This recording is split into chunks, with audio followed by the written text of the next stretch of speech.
mga kaperson, meron lang akong sasabihin, magdadaldal ako ngayon.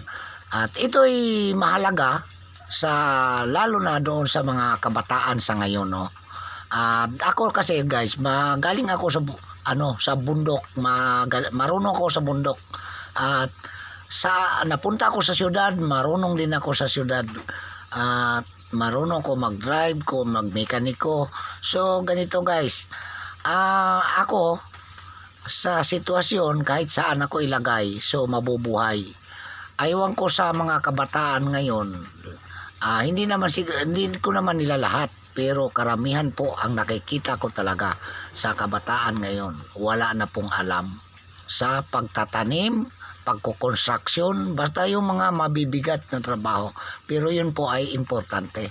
O kasi yun nga, demand nga sa ibang bansa yan, hindi ba? Yung mga skilled, yun. Kaya ito guys, ito pagtatanim. Darating ang panahon, kaming mga matatanda na, yun na lang ang mga nagtatanim, nagpapalayan, nagtatanim ng ganito, saging o anumang mga tanim o gulay. So mawala kami. Kaya mga kaperson, yun ang napapansin ko sa mga karamihan, sa mga kabataan. Hindi ko nila lahat, pero mas marami yung mga kabataan sa ngayon, cellphone ang hawak. Walang alam sa mga mabibigat na trabaho guys. Yun, sa totoo lang, wala na sila, kumbaga high-tech na nga daw, pero hindi po pwede kasi kakain yung mga yan.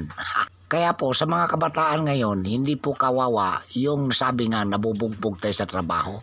Kaya ang kawawa yung lumaki tayo na walang alam, umaasa tayo sa mga magulang natin.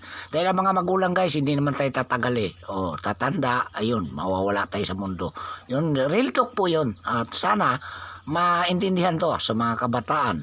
At ako naman ay iyon talaga, dapat marunong ka gumawa ng bahay, marunong ka mag-welding, lahat. Yun, para sa ganon, hindi ka lulukuhin sa may mga alam.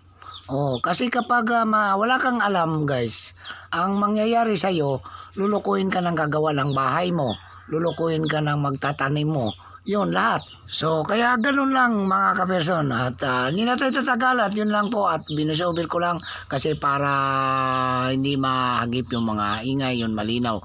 At yun lang aking tanging mensahe. So sa lahat po, maraming salamat sa inyong lahat, at thank you for watching. God bless po sa lahat. Yun na po.